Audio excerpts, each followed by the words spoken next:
Fala, rapaz, tudo bem por aí? Espero que estejam todos bem. A gente vai falar agora rapidamente aí alguns aspectos importantes. Eu só, o cara vai tendo que arrumar o relógio agora. Só um instante.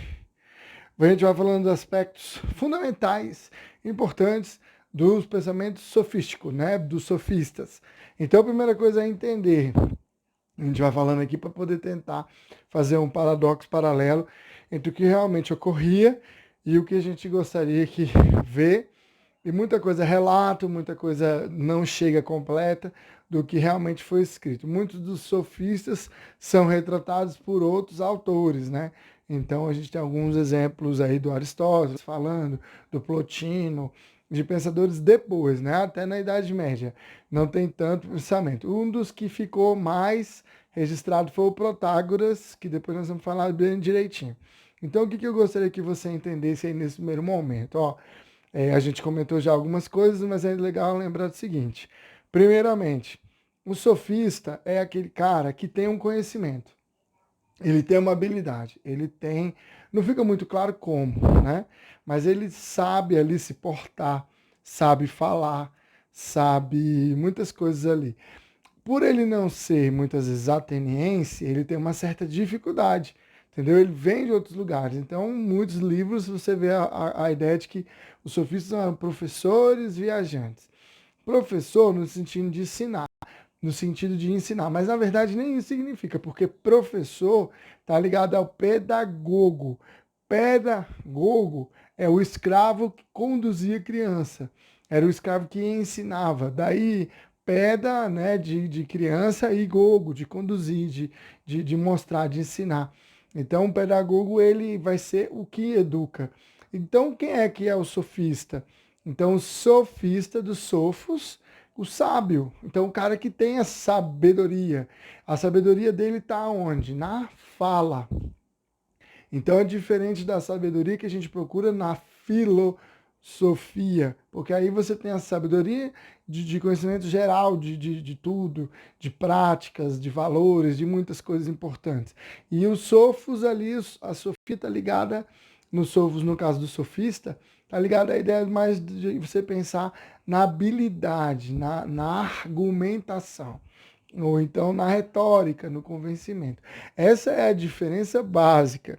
Então, a gente coloca sempre essa ideia de pessoas, de grupos que eram caras instruídos, muito inteligentes e que ensinavam. Primeira coisa, ensinar é um processo normal, mas ensinar a ser sábio está ligado a uma visão de conhecimento. Ter o conhecimento, principalmente nesse período de transição aí da cosmogonia para a cosmologia, o conhecimento já é algo visto como algo religioso, algo muito acima das pessoas, divino. Então, a ideia do sofista, você tem esses dois pontos. Esse termo é um termo ligado à sabedoria, mas ligado muito ao discurso. E eles ensinavam e recebiam cascalho. E esse dinheiro que eles recebiam meio que manchava a reputação deles. Ó, você está manchado. Por que ele está manchado? Porque na prática ele está vendendo conhecimento. Mas a concepção tradicional grega, tradicional, formada lá com aqueles poemas lá, a Ilíada, Odisseia, né? Então, essas coisas formaram uma sociedade em que o conhecimento é algo divino. Oh, e por isso ele não pode ser vendido, ele não pode ser cobrado. Então, esse é um ponto que bate já contra o sofista. Poxa, os caras ensinam para receber cascalho. Isso que eles ensinam não é matéria, português, matemática, aula com sofista. Não, é aula de argumentação, de retórica, é técnica, é aprender o que falar, como falar, quando falar. Então peraí, tem horas que eu quero argumentar, que eu quero saber se a pessoa sabe mesmo o que está falando. Então eu pergunto o quê? Se ela tem como comprovar o que ela diz. Tá vendo? Então isso seria um tipo de técnica que a gente desacredita o discurso do outro. Ah, Se você vem e chega aqui, ó, eu estou sabendo de uma cura para o vírus. Vamos dar o exemplo da namorada. Eu tenho uma cura para o vírus, então mostra. Ah, eu acho que funciona, então não é válido. Tá? Então, mesmo que você tenha uma possibilidade de cura ou um tratamento, eu vou desacreditar o seu discurso, né? Nesse sentido de questionar qual é a base dele. Interessa? Muitas vezes não interessa. O que interessa é o resultado. Você tem, então vamos aplicar. Então essa é a forma. Mas quando a gente quer desacreditar, a gente usa técnicas. Então a gente quer que o nosso conhecimento, por exemplo, quer ver uma técnica muito simples? É, é, quando a pessoa fala no final da frase, não é isso? Então a pessoa, você vai falando assim, ó, por exemplo, que o Flamengo ele sempre ganhou, não é isso? Aí a pessoa tá tão no automático que ela concorda. É isso. Então o que acontece? Você percebe que são coisinhas simples, né? Existe, por exemplo, uma técnica de aumentar o tom de voz.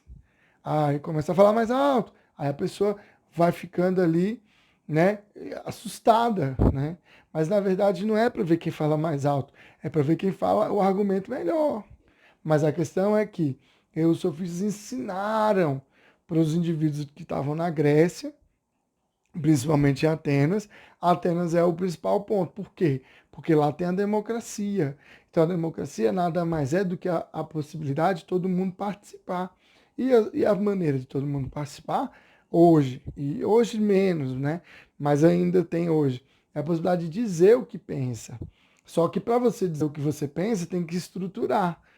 Então, se você estruturar de qualquer modo, vai ficar incompreensível. Agora, se você estruturar de acordo com uma técnica ou outra, você consegue convencer. Então, é isso que o sofista ensinava. Uma forma, uma técnica de convencer, de fazer com que as pessoas aceitassem aquela visão. Ah, agora está ficando claro na minha mente. Então, significa o quê? O sofista não é o cara que domina a cidade, a sociedade grega ateniense. Quem domina são as elites, né? São a aristocracia. Mas essa aristocracia se municia, se arma, se prepara com os argumentos sofistas para poder fazer o quê? Para poder convencer as pessoas e manter aquilo ali.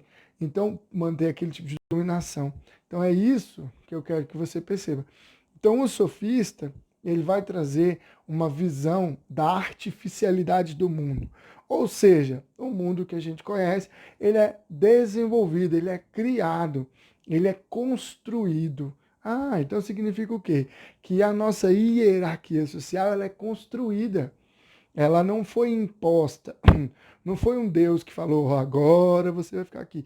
Não, isso foi a própria relação que os homens criaram. Por isso que os sofistas vão colocar esse tipo de pensamento. Ah, se o cara diz uma coisa, a gente pode dizer outra. O homem é a medida de todas as coisas. Se a verdade não pode ser dita, então tudo que se diz é verdade. Então é legal que você consiga perceber que a partir dessas características vai se formando um grupo de indivíduos que vão saber conversar e comandar na sociedade. Daí sim você tem a primeira grande preocupação e o surgimento de Sócrates. Então, para a gente fazer, digamos assim, uma conclusão, ó, o sofista é o tipo do cara que usa um tipo de argumento que a gente vai chamar de sofisma. O sofisma é um pensamento dentro da lógica que ele tem a ideia, a estrutura correta, mas a ideia, por exemplo, ela é uma ideia errada. Então eu vou depois mostrar aqui um exemplo de sofisma para você, tá? Por exemplo, esse aí do pinguim. Então, quando a gente fala assim, essa questão, a gente está tentando induzir ao erro. Então, o sofisma, ele induz a gente ao erro. É isso que eles queriam fazer. Outra ferramenta que eles usam é a falácia.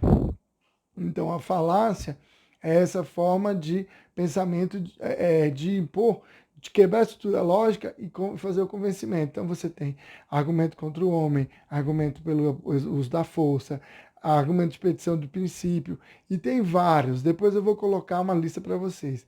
E também existe o grande problema do sofista. Então, ele é um cara que tem conhecimento, que ensina por meio de grana.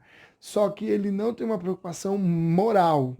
Ele não se preocupa se o que aquele indivíduo está defendendo, que aprendeu com ele uma técnica, é bom ou ruim. Ele vai buscar aquilo que é interessante para ele. Então a gente vai chamar isso de relativização moral. Foi o que eu quis dizer com o exemplo lá do carinha do Star Wars, né? Star Wars. Meu português é muito bom. Meu inglês é melhor ainda. Então o que acontece? O cara do Star Wars, ele vai trazer essa ideia de que não existe uma moral, tudo pode ser relativizado. E aí esses caras vão ser duramente combatidos por Sócrates, tá certo? Então basicamente é isso. Espero que vocês observem esse vídeo com tranquilidade e também observem como é que fala, os exercícios que eu passei e as outras coisas, tá? Muito obrigado pela sua atenção e a gente se vê bem em breve.